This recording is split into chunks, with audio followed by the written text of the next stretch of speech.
Welcome into the Flagship Podcast. I am Chip Brown of Horns247.com, joined as always by my esteemed colleague and proud Tampa Catholic graduate, the one and only Eric Henry of Horns247.com. And today we are joined to preview Texas and Florida, Saturday at 2:30 Central, 3:30 Eastern, probably in the rain, at the Swamp. Graham Hall of Swamp247.com. Gentlemen, how are you doing? Doing well. Glad to have Graham Hall with us. Of course, a real interesting week here around the 40 acres, right? You take a look across the SEC landscape, Chip. There are teams that have played multiple SEC games, but the Texas Longhorns embark on their Southeastern Conference journey with a trip to the Swamp, first time since 1940. So pleasure to have Graham here with us to break down all things Florida Gators. Yeah. Graham, what were you doing in 1940? My dad's mom was debating whether she wanted to have my dad. So the Swamp has changed since then. We're in the era of stadium renovations, but a lot of Florida fans remember what it was like when they had reduced capacity under 80,000. That place was still rocking. Didn't have the Swamp nickname yet.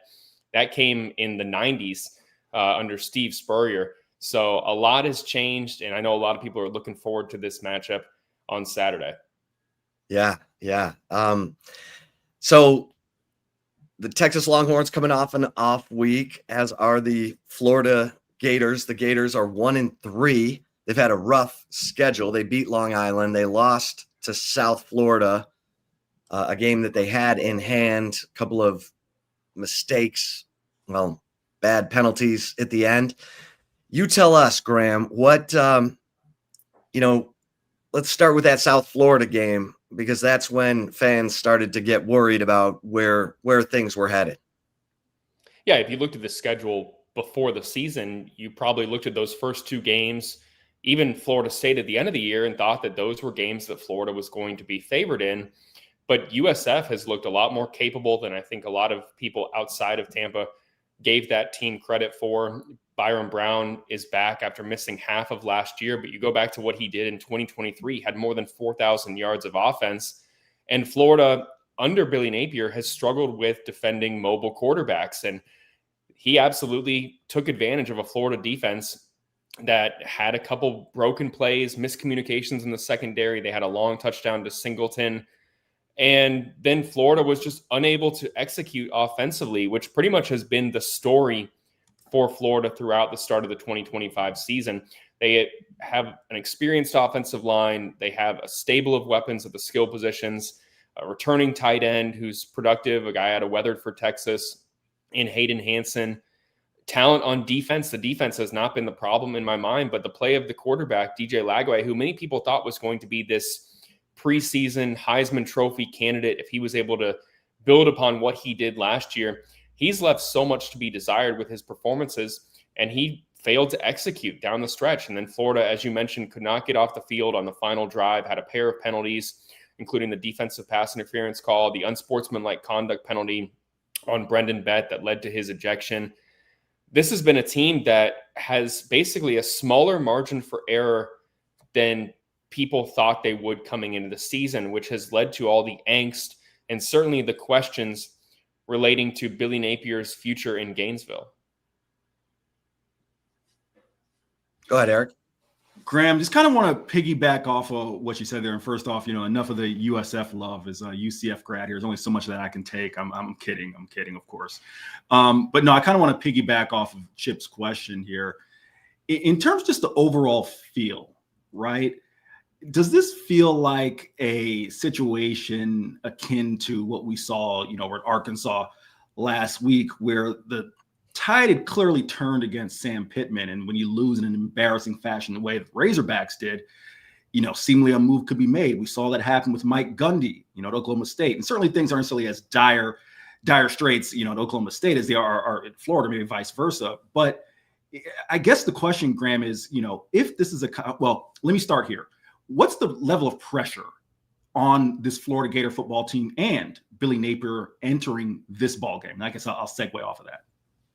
Oh, it's been bubbling to the surface. This is probably the most pressure-filled game of Billy Napier's Florida career. I think that many people believe, and I think rightfully so, that barring a 3-game winning streak over the next 3 weeks before the second bye week of the season, that Florida is all but guaranteed to part ways with Billy Napier unless they can turn this thing around imminently, right away, starting this week. You have people calling for a change already. I mean, you had people calling for a change last year after the loss to Texas A&M when Florida started 1-2. Florida fans and media alike were saying that it's time for a regime change. We've seen enough.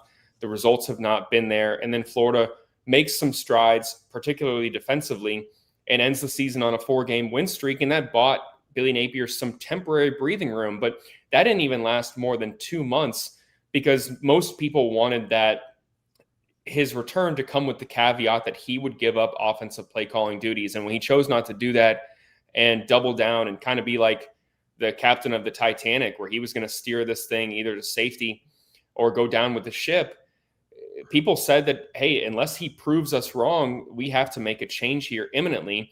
And then there's been some additional angst with knowing that, at least the belief was, that Florida potentially could have landed a guy like Lane Kiffin last year. And maybe that's not as feasible this year, just given some of the circumstances, maybe passing over the guy. You certainly have a lot of people just wondering if this is going to be a rip the Band-Aid off type thing, or let him coach through the end of the season, get to November like he did last year. You remember going into the Texas game last year, Florida loses, 42-17, I believe. And that was the worst loss of Billy Napier's UF career. But then you had the vote of, confidence from athletic director Scott Strickland. He came out first on the Paul Feinbaum show before the season. Then they lose to Miami. And then he puts out that written letter backing Billy Napier in November. We haven't heard any public declarations or confidence. And then another dynamic here, and this is another topic, I'll try and be quick on this, is that Scott Strickland, his tenure at Florida has been, I guess you could say it's debatable about how successful he's been. Internally, he's highly regarded, but fans certainly believe that he's made some coaching hires that have not lived up to the level of expectation that Florida fans have.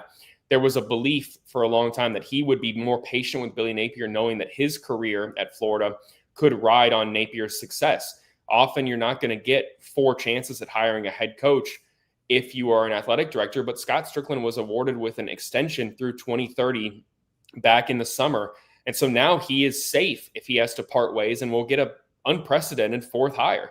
And so that maybe changes the timeline and makes it so that if Florida experiences one more loss, this could be a situation where the Gators move to an interim, or they potentially tell Napier that he is going to be done after the season and has the option to coach through the end of the year for continuity purposes rather than just kind of calling the whole season a wash. So this is absolutely a game, long story short, in my opinion, where you have to go 1-0 every single week to maintain your job and attempt to salvage a season that has been anything but ideal for Florida thus far. One quick follow-up, and I'll pass it to Chip. Just, given what you said there, you establishing the fact that all of this is swirling around this team. How palpable is that with the players? When you speak with the players, I'm sure you're not asking necessarily about Billy Napier's job situation, but just how palpable is all of the surrounding things going on with the program, with the players? Well, I got to say, there's this belief, not just in Gainesville, but a lot of, teams around the country, when things are difficult, they tend to turn on the media, as you guys know, and say that they're not asking the hard enough questions. We've been asking the players how they're able to deal with all this, knowing that this is a situation where Florida absolutely just, they're kind of playing for their head coach's job, the head coach who brought them to Gainesville. And they've maintained the company line that we're not paying attention to the outside noise. We're not listening to that. You guys have heard it. That's player speak. There's player speak just like there is coach speak. I'll tell you, quite frankly, they're aware of it. DJ Lagway is aware of the criticism. Players can either laugh at how upset fans get, or they can really take it to heart. And I think that the latter is not going to help you too much because you have so much you need to focus on.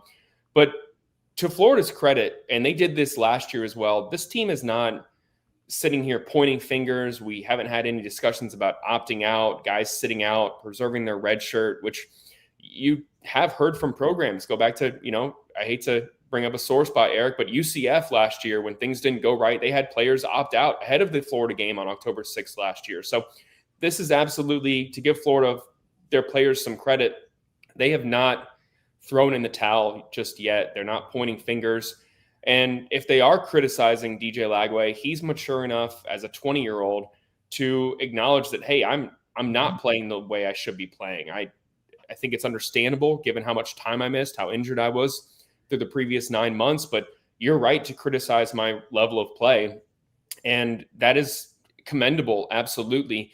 But this is a situation where if Florida keeps having self-inflicted wounds and mistakes, then you still are at greater risk of fracturing, splintering, and guys looking elsewhere, seeking wins. And you can't blame them for that, especially in this era of college football where you're not really going to lose anything if you transfer out and go elsewhere. But so far, Florida has not fractured. They haven't splintered, which honestly, that gives them the best chance of turning this thing around, is sticking together and making sure that they're all focused on the goal, knowing that it's a third of the way through the season and a lot of their goals are still in front of them. Graham, DJ Lagway is a big part of the reason there was excitement around Florida heading into this season. He, ends up coming in for an injured Graham Mertz, goes 6-1 last year as a starter. But then injuries settle in. He missed a lot of training camp, and he's now got more interceptions than he has touchdown passes. What's going on with DJ Lagway, and how much of his issues are physical versus mental? Yeah, I think that for Lagway, it's a combination of both. You look at him last year, teams didn't have film on him where he was able to exploit some things, take advantage of man coverage, and use the talent at his disposal. He had two veteran receivers last year in Shimere Dike and Elijah Badger. Dike now looking really good for the Tennessee Titans. Elijah Badger, a guy that was picked up by the Kansas City Chiefs. He doesn't really have those dependable transfer wide receivers just yet. They added J. Michael Sturdivant, but he hasn't really taken off the way I think a lot of people expected that he would. I think that from a mental standpoint, teams are playing him differently. They're dropping three into coverage, having two guys underneath, and making him make the right decision. And he hasn't had ample time in the pocket. That isn't really on Florida's offensive line as much as it is a testament to the level of defenses that Florida has faced thus far in Miami, LSU, and even give USF some credit for how they played. So I think that there's the mental component, and that's what made him missing the 9 months of spring camp and then fall camp so detrimental to his progress, because he was unable to work in practice. He was modified, as I'll use Billy Napier's word, as a participant in spring camp. He was just unable to take those reps and read defenses. You can take your mental reps and simulate throwing and drop back in the pocket, but that's not going to replicate the value of in practice experience. And then you get into fall camp. Right before fall camp, he suffers the calf strain and is sidelined for much of fall camp, didn't return until 12 weeks before the season opener. And actually this week, the bye week, was the first week of 2025 where he's been a full 11-on-11 participant the entire year. That's just not enough time for a sophomore quarterback to make all the strides that they need to make. So it's a combination of physical. He was unable to get into, in my opinion, absolute ideal game shape. He added, I think, 7 pounds to his frame, and there's not many quarterbacks playing at nearly 250 pounds in the NFL. So you look at those, you look at the altered mechanics of his throwing motion to potentially alleviate any shoulder soreness that he was dealing with throughout the spring. He's got a different, mechanics there. And then his footwork still leaves a good bit to be desired. That's to be expected for a sophomore quarterback, one at his size. But this is a high pressure scenario where many people expected him to be perfect. or close to it. And when you're not, you're going to be under a microscope, and every single thing you have to work on is going to be assessed and evaluated. So it's a combination of mental and physical for him, and it adds up to a product that is suboptimal at best. Graham, I'm going to kind of shift gears and go to the defensive side of the ball for the Gators. It's obviously Florida's had their struggles on offense, but say what you want, the Gators defense has certainly done their part. And Steve Sarkisian was very complimentary during his press conference on Monday of Florida DC Ron Roberts, and specifically talked about kind of the two high safety defense look that they deploy with Jordan Castle and Bryce Thornton. I was wondering if you could talk a little bit about what makes that defense go, and B, a little bit about that look and specificity Castle and Thornton as players. Yeah, I think that their third level of their defense has been one of the more promising units. You go back to 2022 and 2023, Florida gave up so many explosive plays in the secondary that it didn't matter how many points Florida's offense was scoring. They were unable to stop all these high-powered offenses. You go back to Jaden Daniels had more than 700 yards of offense against the Gators in 2023. This is a team that has made strides there. Castell and Thornton are both juniors, and they were Florida's starting safety duo at the end of last season. And Castell has started all but one game at Florida. So that is one of the better units of Florida's defense. And then I do think that the biggest question heading into this game, though, in the secondary is outside of the safety position. Florida lost Dijon Johnson to a significant season-ending injury there. He tore his meniscus. We were the first ones to report it over at Swamp 247 that he had to have surgery for a torn meniscus and would miss the rest of the season.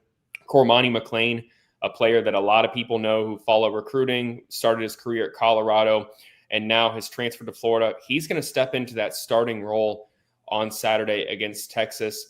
And then another significant injury, which honestly, after we get off this podcast, I'm going to break the news here, is to Aaron Gates. Billy Napier yesterday insinuated that Aaron Gates, who was Florida's starting star, the star nickelback position, was going to be potentially available for this upcoming matchup.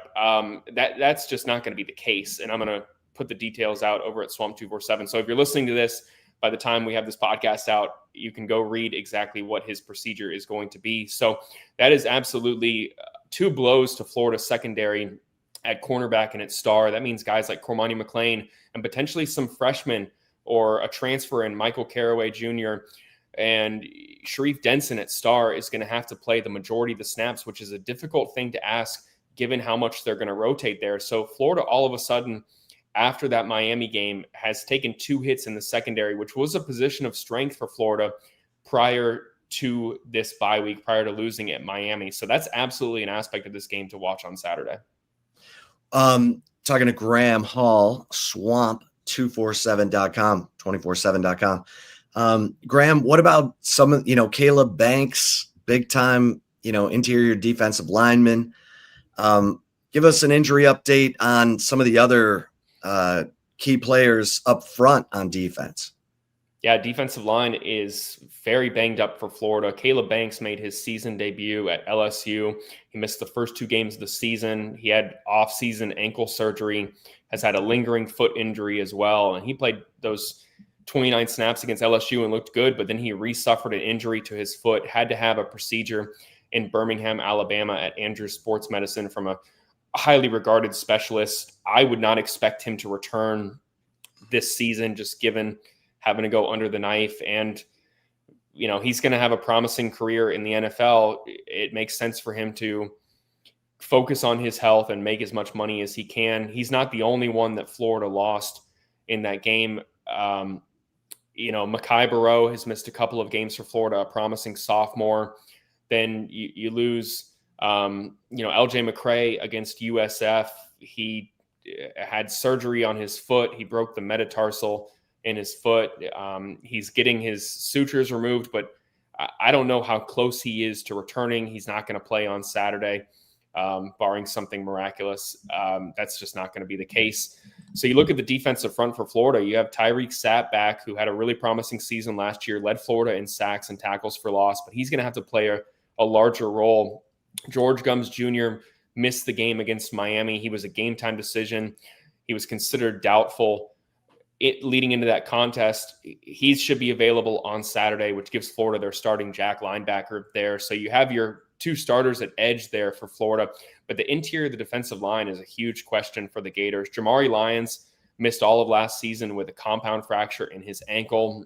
He has looked good so far this season, but you have to rotate there at the interior defensive line. Florida probably is going to play a freshman defensive lineman in Joseph Mbachu, a guy that I think you guys are very familiar with at Texas. He was committed to Texas for a while. They're going to have to play him probably 30 plus snaps on Saturday just to be able to rotate consistently. That's a tall task for a true freshman. So there are a lot of players in Gainesville, especially on defense, who are banged up right now. It's really just Florida's linebacker unit, which is, knock on wood, avoided the injury bug. So this is a situation where Florida is going to have to rely on some inexperienced players if they want to make sure that they can maintain their level of impressive defensive play, which again has not been the issue for Florida thus far.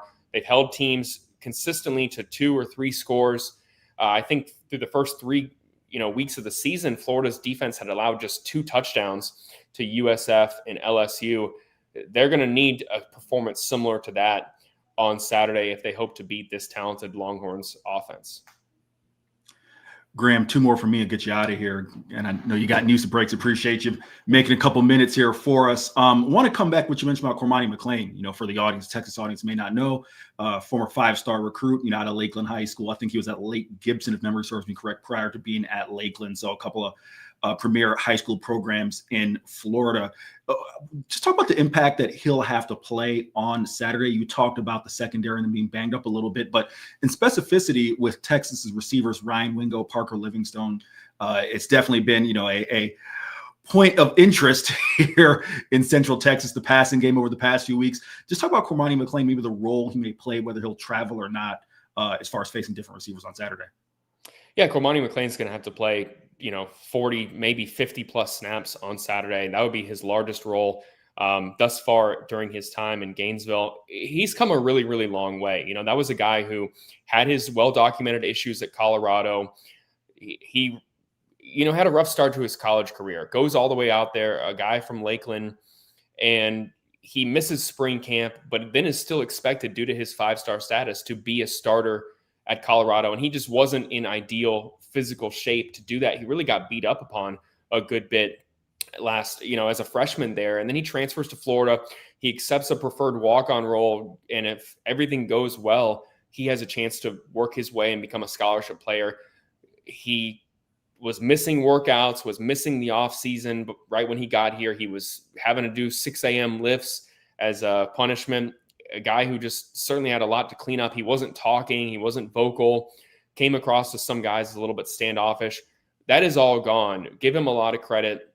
He's been more vocal, accountable, has showed up, has made strides in his game. He's physically improved. He's over 190 pounds, is far more able to compete in the SEC, and he's a really, really good cover corner, a guy who just has good knowledge of the defense, even though he's still, in his second full season at the collegiate level. So this is going to be the biggest test for him thus far in his collegiate career, just knowing that Florida is not going to be able to have that safety net in Dijon Johnson, that it's going to be Cormani and Devin Moore, another guy who has been too injured during his time in Florida and is hoping to stay healthy in his senior season. They're going to have to rely upon that duo to keep some of these talented Texas wide receivers in check. And I absolutely think that this is going to be a situation where if Cormani can have an impressive game, Florida can limit the downfield passing attack, limit those explosive plays. And if Florida can somehow, win the takeaway battle, I know that sounds, I say somehow because DJ Lagway is coming off a 61-yard performance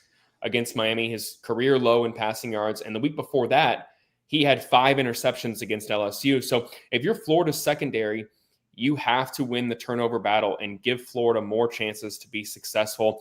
Cormani sounds like a guy who is going to have his chances to do that. He intercepted the lone pass thrown in his direction against Miami and gave Florida a chance to take the lead there after they scored for the first time, and it was a 13-7 game. I know you look at that score, 26-7, and think it was lopsided, but the Gators in the second half were driving, couldn't execute on 4th down, and then Miami takes advantage of short field possession with 2 touchdowns there down the stretch.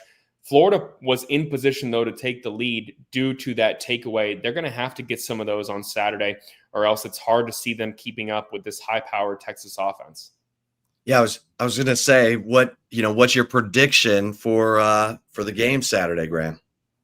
Yeah, I do think Florida. I think it's going to be a closer game than many people think. I do think that Florida is better than fans, media, analysts, whatever makes of them. They have talent on defense. They've got experience on offense. DJ Lagway's shortcomings, that's what has been so frustrating for Florida, is because it really just comes down to the quarterback. We all say it's the most important position on the field. Maybe coaches would disagree with that in a sense, but when you have a quarterback who cannot move you downfield, we're not really in an era, in my opinion, anymore where defense solely can win you championships. There are too many good quarterbacks out there. And when you don't have one, your odds of winning are incredibly low in my mind. And unless Lagway is able to return to the form that he had last season, have 300 yards passing, Florida can establish the run, get off the field on defense, execute on third down. They were 0 for 13 on third down at Miami. If they can't execute, this is going to be a double-digit loss for Florida. I hesitate to say blowout, but I do think that if Florida cannot make strides offensively that they need to make, they're not going to be in this game in the second half. And no disrespect to Lagway or anyone, but they can come out and say all they want that we're going to have the offense pop, which is what Lagway said yesterday, or that we're going to execute before you guys know it.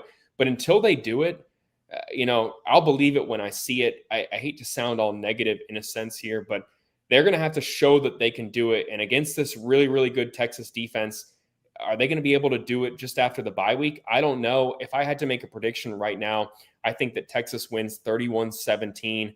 But it's a crazy world. You never know what can happen if Arch Manning throws a couple interceptions and Florida's defense takes advantage and gives Florida favorable field position and Lagway can execute.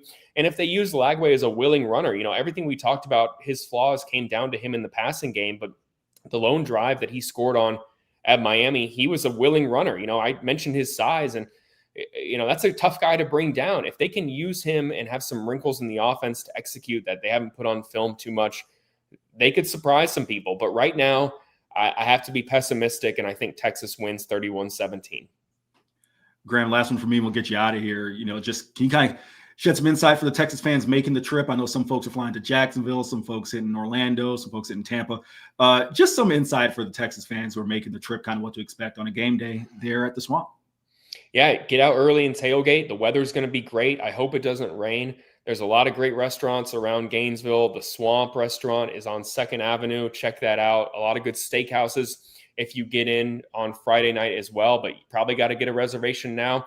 If it's your first time coming to Gainesville, you should head to Spurrier's Gridiron Grill in Celebration Point just to see all the memorabilia and have a chance to see Steve Spurrier just hanging out, shooting it with fans. He's always out there. It's just a great experience. It's kind of like a tourist attraction for coming to games. So, and then after that, if your team wins or if you need to drown your sorrows, downtown and midtown are great. Not too hectic. A lot of fun to be had there. And anything else that you're looking to do, if you want to go see some live Gators, I know you guys have them out there as well. Head to Paynes Prairie.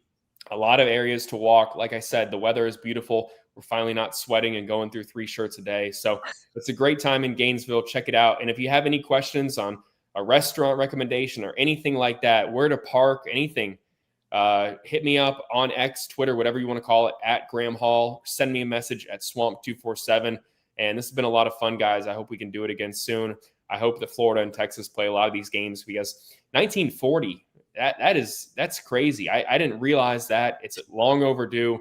It's been nearly 85 years. I mean, this should be a staple more consistently, even if they're not every year opponents. I would love to go out there to Austin more. I only went to Austin for the first time last year, and I know when I go back, I'm going to be asking the same question. What should I do? Because there's too much for me to experience and just being there for 48 hours, guys. Well, Graham, we got a question from Stan's dad saying, good morning. Who do Gator fans want if they fire Billy Napier? I think a lot of people want, Lane Kiffin. I don't know how attainable he is. It's possible. There's the ties to Florida. Maybe that's the next step in the validation process ongoing for him, that over the last decade, Lane Kiffin has shown that he isn't just that hot-headed, slightly immature offensive coordinator that he was at Alabama. He's a guy looking to prove that he can win at the highest level. Is the next step in his career, having already been to the NFL, having led Ole Miss to being a top 15 team in the country, is the next step for him going to Florida. But the short list includes guys like that fans want. Let me make that clear. Curt Cignetti. I don't know if he'd leave Indiana. We're not really in the age era where you need to go find that 40-year-old guy who you could get for 2 decades. How often does that happen in college football? Get someone who could be there for 5-6 years, lead your program at a high rate, get them back, and then move on to the next hire. Marcus Freeman is someone that's thrown around a lot as well. He's a Midwest guy, probably wants to coach in the NFL at some point, played at Ohio State, has ties to the area. Is he looking to make a move to the South? I don't really know. Rhett Lashley, if Arkansas doesn't hire him, is he someone that Florida kicks the tires on? And then I think there's a few others that are under the radar. James Franklin, Penn State fans a lot of them are tired of him. Maybe he wants a new challenge and is still got a ton of his career in front of him, has coached in the SEC. Maybe that's someone. I do think that maybe an underrated candidate, one I haven't heard talked about too much, is LSU defensive coordinator Blake Baker. I think that he's going to get an NFL or an SEC coaching job at some point in the near future. Is it too soon for him? I don't know. He's a guy that, enigmatic personality. People love to play for him. Maybe Florida kicks the tires and takes another risk at someone who isn't really as proven at this level as coaching in the SEC or even coaching as a head coach on the national stage. But maybe they take the risk for him, just knowing that it could be a boom. But I really don't know what direction they go in, but a lot of fans want Lane Kiffin. We see that more consistently on the board than anyone else. So I would say that's the consensus right now. But with that said, there are still some people who are skeptical about his ability to win in a place like Florida. So it's going to be an interesting, if it happens, coaching search. I get the sense that there's going to be some candidates out there that aren't mentioned too much, are ones that maybe emerge to the top as favorites to win the Florida job if Florida does part ways with Billy Napier. Well, Graham, we appreciate it so much. We know you got a lot going on. You're going 100 miles an hour. We will see you Saturday at the Swamp. Looking forward to it, guys. Thanks for having me. I'll see you guys on Saturday. Travel safe, please. And if you're fans out there, travel safe. Again, any questions you got, reach out to me. I'd love to help with anything I can. Appreciate it so much. Graham. There he is.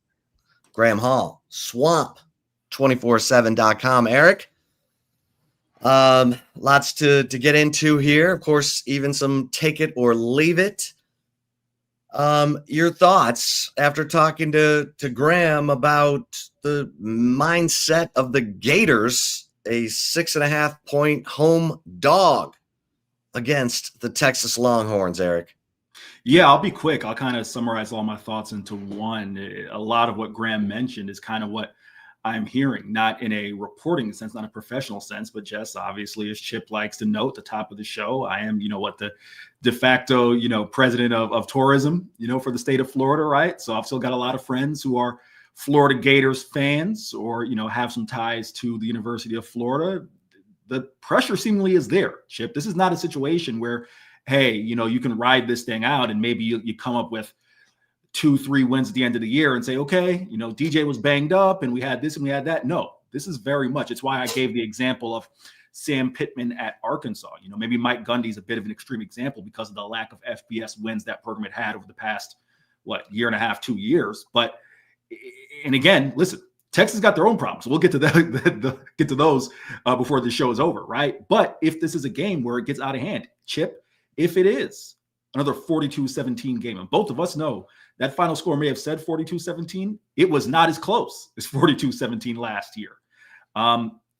It could be a real situation for Billy Napier. So just wanted to run that by Graham, and you hear him confirm that this is seemingly a week-to-week type of situation. So there's that. And quickly on the defensive side of the ball, Cormani McClain, Chip, I don't know how, well-acquainted Texas fans are, because Texas wasn't really involved in his recruitment.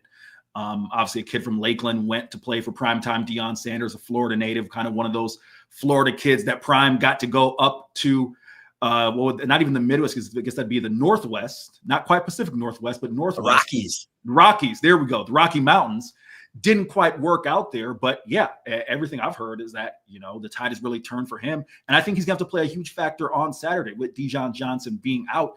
They're going to need him, they being Florida, to be that quote unquote 5-star type of talent against either a Ryan Wingo or Parker Livingstone. Not a Parker Livingston, excuse me. Now we've got the new pronunciation guide, Stun, not Stone. Certainly big enough to play with both of those guys, in terms of about 6'1", 6'2", or as Graham said, he's at 190 now, so I shouldn't quite go 200, but certainly has all the cover skills, Chip. I'm just curious to see, and Steve Sarkisian talked about it on Monday, and I wrote about it for the site, that too high safety defense. I think it's going to be especially imperative for Texas to kind of break them out of that double, right? Because in my mind, that's going to be the only way. If Dijon Johnson was playing and you had both of them, as well as the kid, I'm forgetting his name right now, the kid who's starting at star that Graham mentioned is going to be out, then okay, maybe you do a little bit more one-on-one. You feel a little more confident kind of going 1v1 on those matchups. But without those guys, yes, Chip, I do think I giggle only because on one side you could say that what has Ryan Wingo or Parker Livingston done to earn double team treatment, Chip, through 4 weeks? But with that being said, they are still dangerous talents, right? And I think that's going to be the only way that Ron Roberts and company will be able to play them. So also interesting to hear Graham talk about that as well. Yeah, this is a game where Texas needs to get off to a quick start, which we had not seen until the Sam Houston game. You want to quiet that crowd, get them restless, get the doubt into the minds of the Gators as fast as possible. Don't let this game, don't let belief linger in the swamp, because that's how you end up in a upset alert situation. But it is interesting. Both teams' quarterbacks have had struggles, more, maybe more mentally than physical, on Arch Manning's side, and who knows, a combination of both, as Graham Hall said about DJ Lagway. Eric, having the off week and seeing some of the games around the SEC, Alabama goes into Georgia and ends their 33-game home winning streak there in Sanford Stadium. Mississippi State playing Tennessee to the wire. Ole Miss beating LSU. Do you feel better or worse about Texas after watching those games? Is indifferent an option, Chip? And I'm not saying that to, take a pass at your question. It's easy, Chip, in the immediacy of the Sam Houston game to feel like, all right, you're finally starting to see some of the things that you would have wanted out of Texas, right?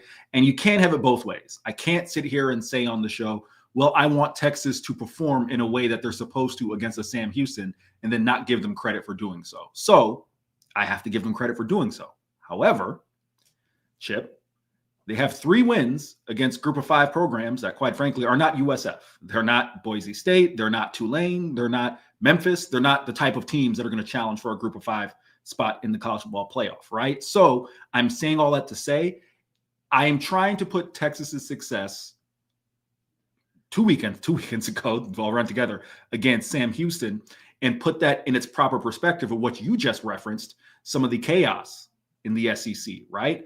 So I land with indifferent, meaning, yes, I think we all knew the SEC from seemingly top to bottom, at least go 1 through 10, 1 through 11, Chip. There are probably 11 teams in this league who can be beat by any combination of those teams, right? We believe that to be true. And I don't necessarily know that I feel any better about Texas's chance in the Southeastern Conference, at least not until I see something against Southeastern Conference competition.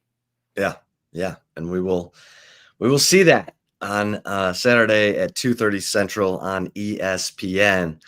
Eric, we did hear from Steve Sarkisian. He was coy about who would be available from an injury standpoint. We've reported that Quintravian Wisner is likely to be back for this game against Florida. Obviously the Longhorns starting running back, who's been out with a hamstring injury since the Ohio State game. and CJ Baxter also working through a hamstring injury. And Emmett Mosley, the 1, 2, 3, 4, 5th at wide receiver, who everybody is, praising for his blocking, tough physical guy. His parents were both athletes at Notre Dame. His mom won the Heisman Trophy for soccer at Notre Dame.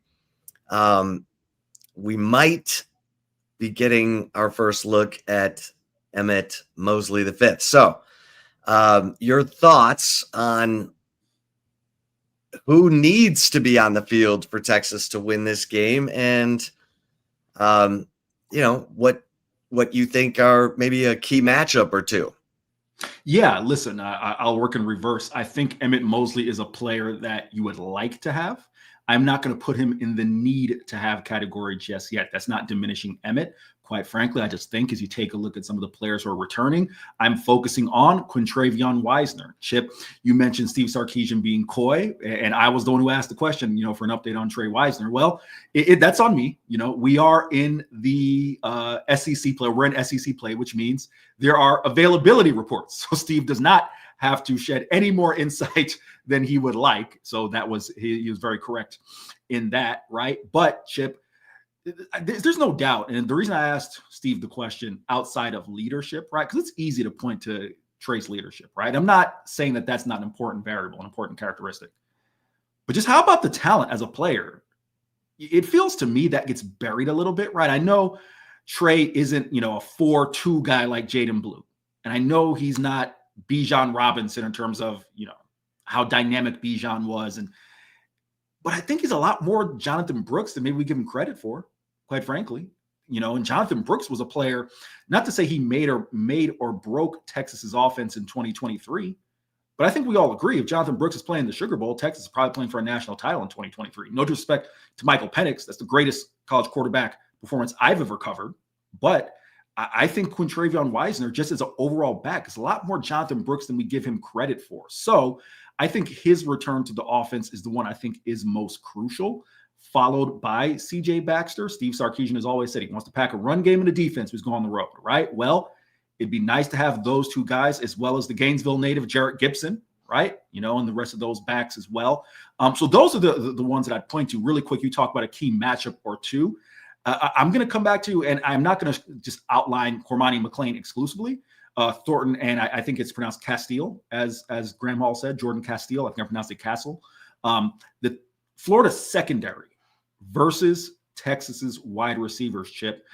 I won't go too long, but we've talked a lot about what's going on with Arch Manning and the passing game, so on and so forth. Chip, this is going to be a game where I think we truly are going to see, is this the wide receivers needing to get off the ball, right? Is this a coverage thing with the secondary? Is that what it is? Or is it, quote unquote, your quarterback not going through his progressions, getting the ball where you need to, right? This is going to be a test for this Texas wide receiver room. I believe that. I'll give you one more, a name that I think Chip has gotten lost in the shuffle the past few weeks, Jack Endries. Not even saying Jack Endries versus anybody, just Jack Endries in general. So maybe that's an X factor. I think if you get him involved in the game early, right, along with that run game, that should help things. Quite frankly, that should help Texas break Florida out of that too high shell and allow them to do some of the things they want to do offensively. Yeah, no, I think those are good points. The Texas defense has been on point. They've answered the call against the run.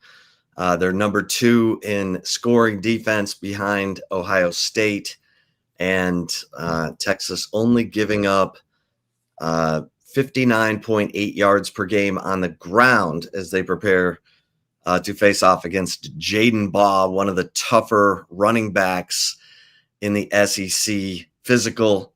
Anthony Hill called Florida one of the most physical teams Texas played last year, even in a 49-17 win by Texas. And that we know Oklahoma is going to be a physical contest because it always is. It's the Red River Shootout. So Texas coming off this off week, heading into 2 of the more physical challenges that they've had up to this point. Obviously, Ohio State, speaks for itself as the number one team in the country. But Eric, how do you feel about Texas coming off an off week? It's been, little hit or miss under Steve Sarkisian, because it would serve Texas well to get off to a quick start offensively in this game. No, it certainly would, Chip. I haven't had a chance to do the research. Steve Sarkisian said he believes his team is 20-1 when they score first. I haven't had a chance to just, verify, make sure that number is correct, but it certainly would behoove them to score first and start fast. No doubt about that. I will say this, Chip, and I don't know how you feel. I think we're talking about a team that if they are as good as we believe them to be, we shouldn't necessarily be having the conversation. And the question is worthwhile, is worth asking. It's definitely a worthwhile question, but we shouldn't be having the conversation. Oh man, do you wish you guys could have been out there and kept the momentum going, so on and so forth. Like if they're as good as we believe they are, they should be able to go out there and play football, right? That's kind of where I land on that. And again, I don't, Chip, I'm not trying to turn this into the Bash Sam Houston show, but it was a glorified scrimmage, right? Can we all agree on that? So in my mind, I'm not looking for things to transfer over from Sam Houston to Florida because it's an apple and a pomegranate. Yeah. All right, let's get to some take it or leave it, Eric, everybody's favorite part of the show, where you and I don't know that we had any score keeping. No scorekeeping last week. They all were, ones what if. So none to score this week. But Chip, you are leading off to me. Okay. All right. Take it or leave it. Number one, we will have some scorekeeping for this week. Correct. Eric, Arch Manning accounts for 3 touchdowns against Florida. Take it or leave it. Yeah, when I saw this come through, I was a little bit iffy, Chip, but I'm going to take it. I think whether it's 2 on the ground or 1 through the air, or 2 through the air, 1 on the ground, I think Arch Manning will account for 3 touchdowns. And quite frankly, Chip, I think we've seen enough of him in the red zone, right? Whether it's him on a designed play with his legs or him using his legs, right? That he can find the end zone. So I'm going to take this, Chip. All right. I will take it as well. His legs in the red zone have become a weapon, or even the ability to run pass option, for crying out loud. I will take that as well. Take it or leave it. Number 2. Take it or leave it. Number 2, Chip. Arch Manning has at least 1 turnover at Florida. Take it or leave it. This is the $1 million. Okay, he's had an interception in every game except the Sam Houston game. I will take this. It's allegedly gonna rain. Could be a little sloppy. So I'll take this. Eric, what say you? Forgot. It helps if I answer the question too.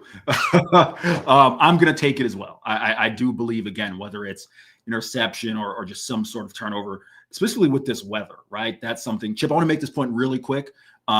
We're talking about, the crowd at the Swamp and so on and so forth.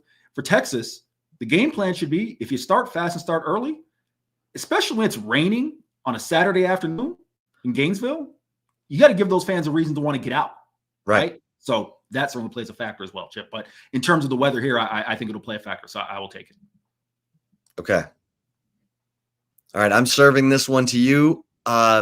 Take it or leave it. Number 3, the Texas defense holds Florida to 10 points or less. Eric, take it or leave it. I am so torn on this one because I know Graham said something like 31-17. And I do think this game will be closer than folks think, but I do not think it'll be a game that Texas will be in any real danger of losing. I am going to take this, Chip. I could see it being something like 28-10. But I will take it, Chip. What's his? Man, we are in sync. I guess we went 3. Okay, we went 3 for 3 in agreement here, huh? 3. I believe in this Texas defense. So I too will take this. I think the Texas defense holds Florida to 10 or less. All right, kids, there you have it. Chip, real quick before you close up the show, just going to echo Graham's sentiments on recommendation Spurriers. That's what I will be. I'm going to try to get there pregame to snag a little little brunch. You've got a great brunch there. Maybe, Chip Brown. Maybe I can snag to the old Chipper, grab a little breakfast there before we head to the swamp. Let's go. Celebration Point.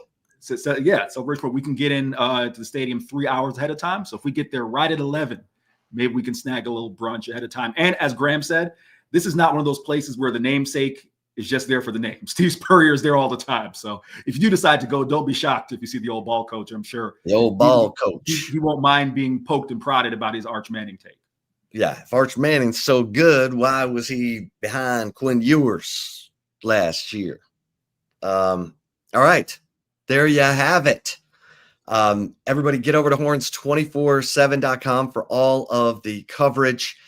We got stories left and right previewing Texas and Florida, the mindset, the momentum of Arch Manning in this Texas offense heading into SEC play Saturday at 2:30 Central, 3:30 Eastern at the Swamp, Texas and Florida. That game will be on ESPN. For Eric Henry, I am Chip Brown. Until next time here on the Flagship Podcast, which will probably be post-game from the Swamp, everybody stay safe and keep the faith.